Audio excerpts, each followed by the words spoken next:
Patawad sa mga wrong teaching na maling aral. Patawad kung nagkamali ang aking mistake.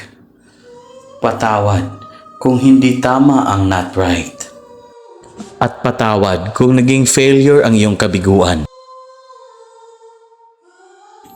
Akala ko kasi ang selfish ay nagtitinda ng isda. Akala ko kasi ang stepfather ay hakbang ng iyong ama.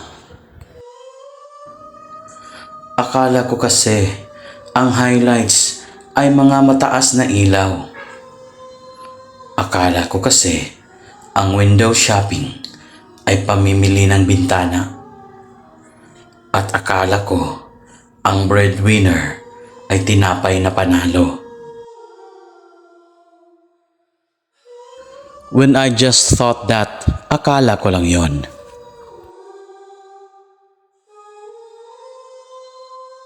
Kaya sa panahon ngayon, mag-ingat ka sa maling akala dahil marami ang namamatay sa maling akala na hanggang ngayon ay buhay pa.